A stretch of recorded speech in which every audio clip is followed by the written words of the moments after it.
All right. Look, man, this is a special one. I'm not going to front. I'm feeling lucky.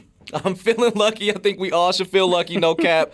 Today, we've got a special guest in the building who helps turn lucky numbers into real impact across the state, from the parks you hike to the trails you bike to the open spaces that make Colorado so beautiful. There's someone making sure those lottery dollars go to the right place. A whole lot of bag talk going on right now. Please welcome the proceeds manager of the Colorado Lottery, the money mover behind the mission, Adrian Varney. How you doing? I'm good. Thanks so much for having me. That was a great introduction. No, it's all real. I got to keep it real. You did your homework. You know, a little something. I got to. But let's get deeper into that question. Yeah. I always like to check in, with my guest. I think it's important that we do that with each other.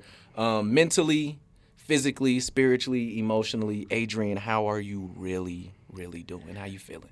What's the vibes? We are blessed. Talk about it. Even in the world that we live in today, that can lead to so much uncertainty. Mm-hmm. At the end of all of it, we have life. We live here in this beautiful state. We are blessed. Yeah. And to spin it back, lucky. We are so dang lucky. I love that. That's beautiful. I love that for you. Well, thank you for joining us. Let's get into it. For people who may not know, what exactly does a proceeds manager do, especially when it comes to the Colorado Lottery? Sure. That's a really big question, and that changes. that changes sporadically from day to day. Sometimes it's a lot of outreach and engagement. It's really high level, sharing the messaging of what our lottery is able to do for the state, because it's a missed message. A lot of people just don't realize that every time they buy a lottery ticket, they're investing in Colorado's outdoors. So my job is to get out there and make sure that message is out there, and also, bring the transparency, the awareness of exactly where the money is going and how it's landing on the ground and how it's impacting our communities all over the state. Yeah, no, we're definitely going to get into that a little bit later. But this may be a weird question. I don't know. But I just want to know, did you dream of, working for the lottery, or did it, just kind of choose you? How did you find yourself in this role? What was the journey like? That's such a great question, and I'm so glad you asked it, because I feel like every time I have a similar conversation, I'm always like, I never thought I'd work at a lottery. I never pictured it. It's my journey to the lottery started when I started walking down the road of conservation and natural resource protection in our state. Yeah. I started working for Colorado Parks and Wildlife about 15 years ago. Oh, okay. And I worked for them for about 6 years. I was the assistant to their commission at that level, and that enabled me to see and really fall in love with all the things that make Colorado so great. It's where I learned the word reverence, because it just taught me to appreciate so much of everything that is around us. And then from that, I took a step and I started working for Great Outdoors Colorado, which is an organization that is fully funded by the lottery. GOCO, right? GOCO. Yeah, you'll see. Once you start seeing the signs everywhere, you'll see them. It, right? Yeah, you'll see them everywhere. And that organization is 100% funded with lottery funding. That's crazy. And I never thought I'd leave that job. It's a great job. It's a wonderful job. They take lottery funding, and through a competitive grant-making process, they redistribute it all over to the state, to the biggest and best projects, not necessarily the biggest, but the most impactful. And I just never really thought I'd go anywhere. And then this job opened up, which is to have relationships with all these other organizations that receive lottery funding. And it just felt like such a natural transition to be able to keep doing what I love for all the people I've grown to love in the state too. And just take it to another level where I can help raise awareness and get the messaging out there so we can keep doing all these great things. Man, and you're doing some great things, and I feel like you're the voice of this organization right now. You know what I'm saying? So shout out to you. Let's get into that bag talk though. Let's talk money. How much did the lottery give back to Colorado communities? Let's just say last year and maybe this year. Yeah, if you can. yeah. Whichever we'll go one's with last fiscal year because we're 3 days past the most recent. So we're not quite sure where we landed. But last fiscal year, we gave back more than $196 million to the state of Colorado. Yeah. Wow. And that's about 25% of the value of every dollar that comes into the lottery. That's about 25%. Yeah. That's a lot of money. That's a lot of money. Gotta get my hands on some I know. of that. Well, I'm glad you mentioned that too. The biggest chunk of money, 65%, goes to our winners all over the state. So like, what's one surprising fact about the lottery that most people just don't know? I think it's that we identify as a conservation organization. We're a bunch of people. I like to say this. We're not a bunch of people who just love peddling scratch tickets. We love the outdoors. We're all Coloradans. There's about 110 of us who commit every single minute of our lives, our work lives, to our cause. It's our why. It's not the what we do. It's the why we do it. So I think that a lot of people don't realize that we're a group of people who are just exactly the same as the rest of us Coloradans that love getting outside, hiking the trails and getting on our bikes and enjoying the open space and appreciating the wildlife that we have. So I'd say that's the one thing that people just don't really connect us. And that's deep, like conservation. And you mentioned like the parks, you mentioned the wildlife.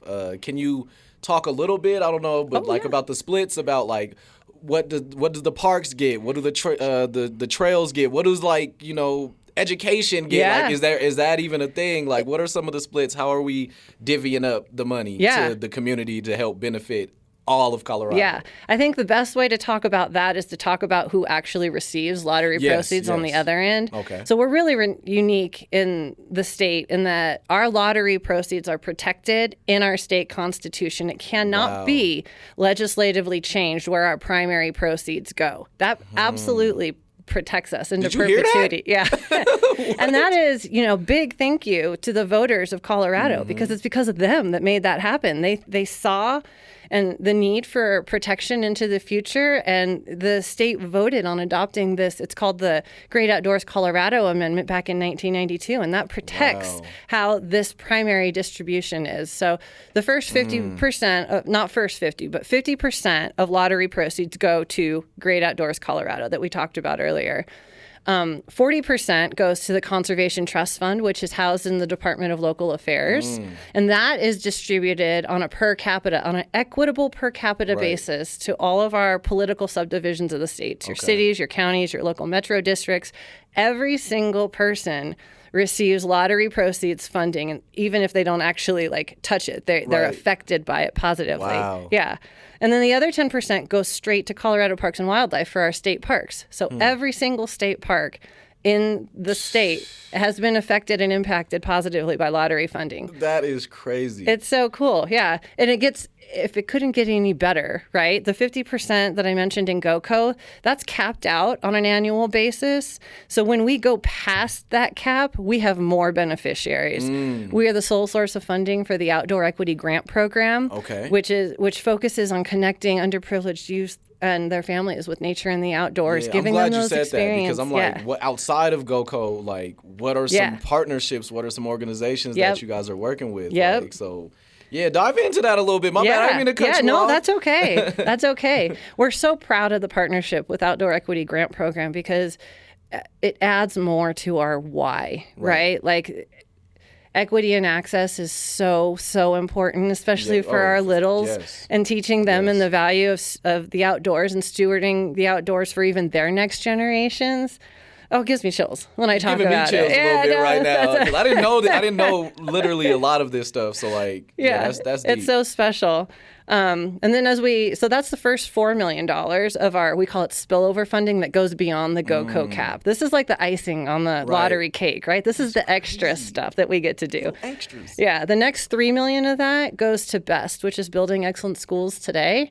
It's capital construction for schools all over the state. It's so cool. We've contributed millions of dollars to that cause over the past 40 years.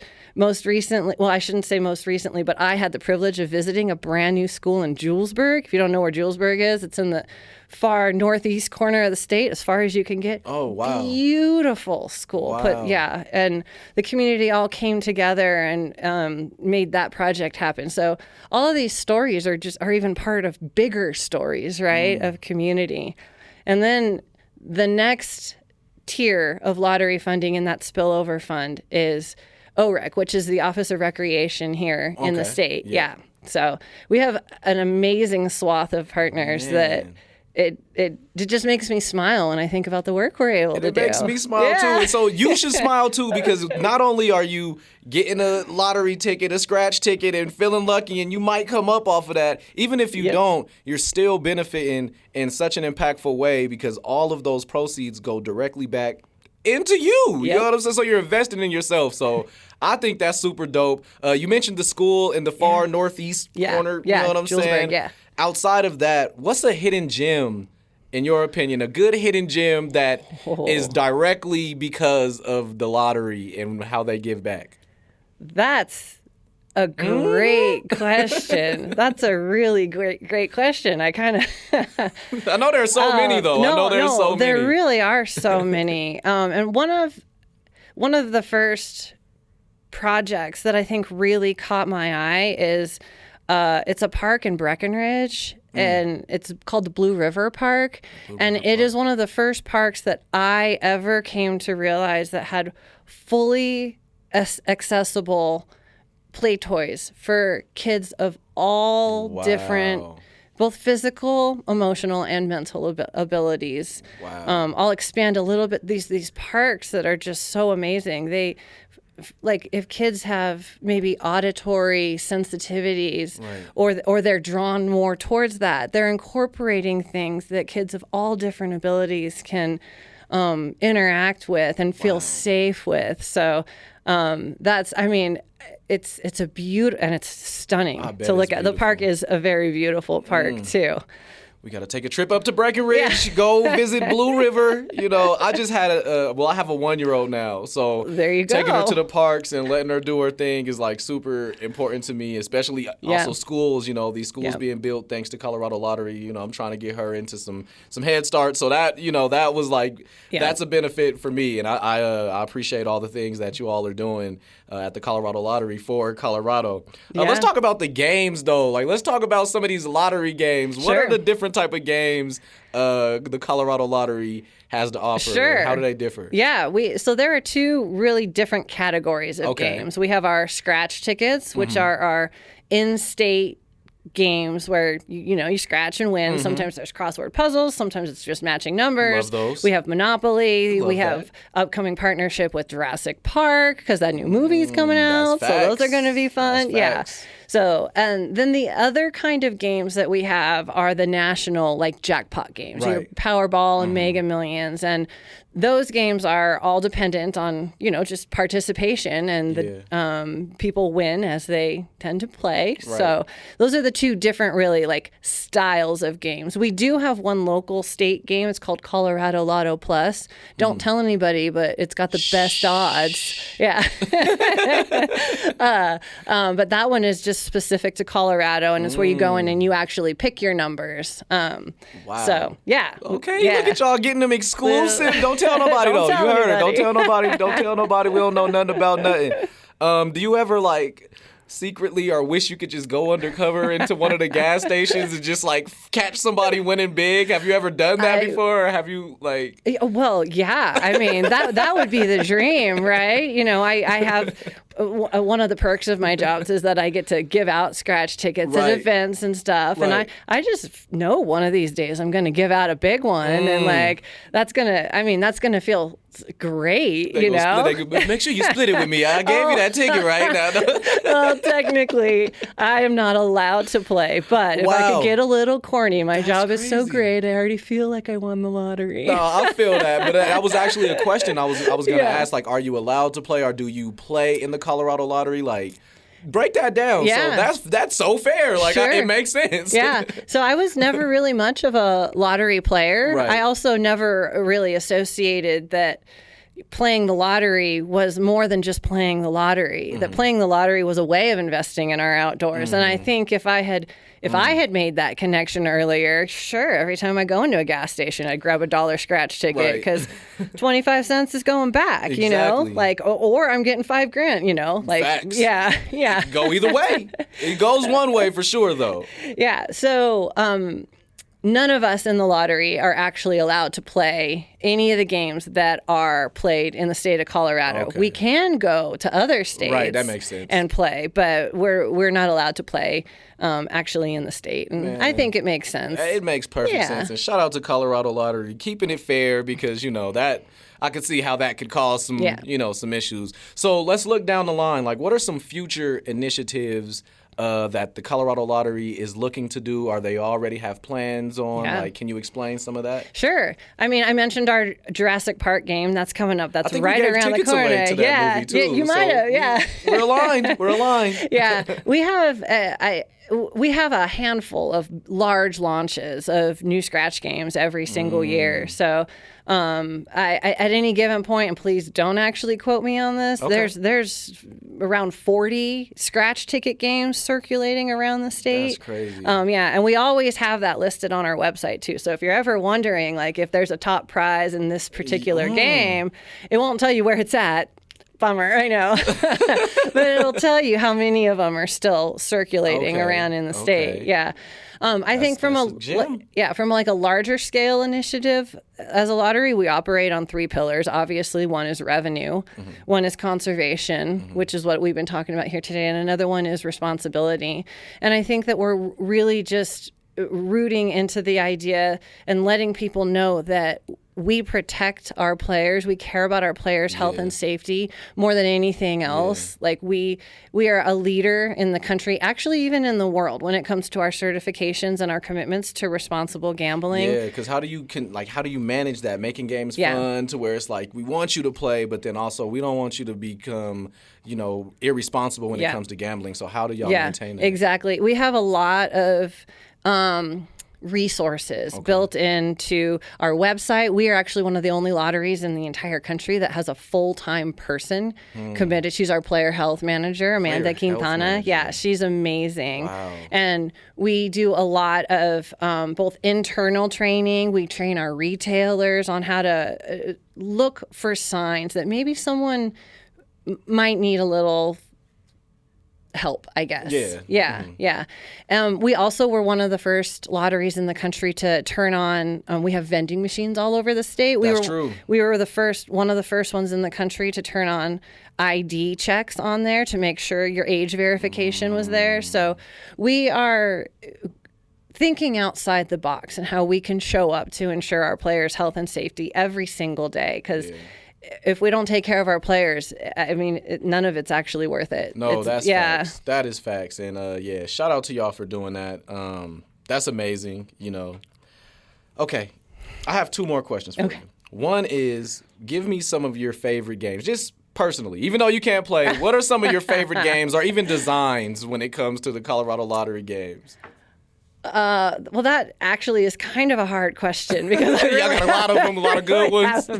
Well, yes, they're all good and they're all fun, but I really haven't played a whole lot. I might take this a little spin instead of the actual games. Like, we have a great online presence in our Instagram and our social media, and we do a lot of extra sort of promotions. Where can I find? What is that? What is that social media page? It's Colorado Lottery. Okay. Yeah, we're on Instagram.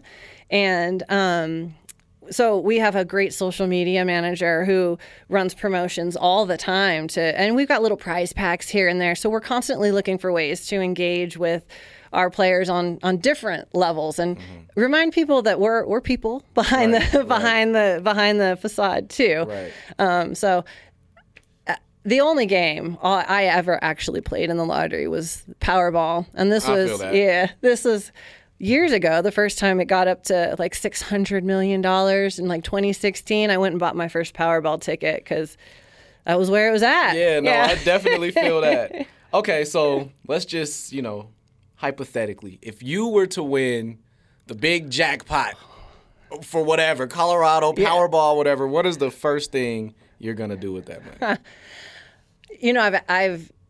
I've been asking myself this question since before I worked for the lottery, because I always was convinced I was going to win the lottery one day. And like I said, still might. Yeah, it's possible.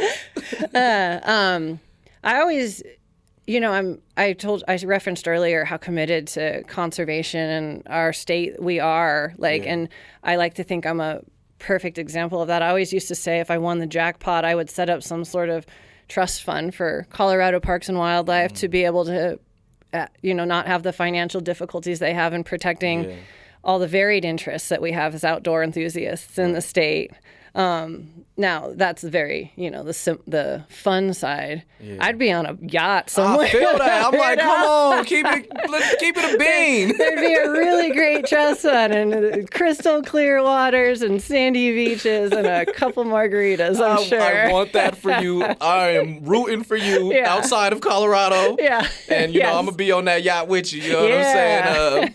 I was going to ask you what's the winning numbers, but I'll save that for another time. Adrian, thank you so much for coming through, kicking it with the drop, raising awareness to all the great things that Colorado Lottery is doing for the community, for their winners, for the health of their players, for the staff. You guys do a whole lot, and I didn't know a lot of that, so I'm sure there's listeners out there that's going to be like, okay, well, I don't feel too bad about getting that scratch ticket. It's going straight to the park. Yeah. So, again, thank you so much, and I'm sure we'll see you around soon. Yeah, sounds great. Thank you so much for having me. Thank you, for real. Yo, this is What's Good in the Neighborhood with Maleman on Denver's Urban Alternative, 104.7 The Drop. Keep it locked.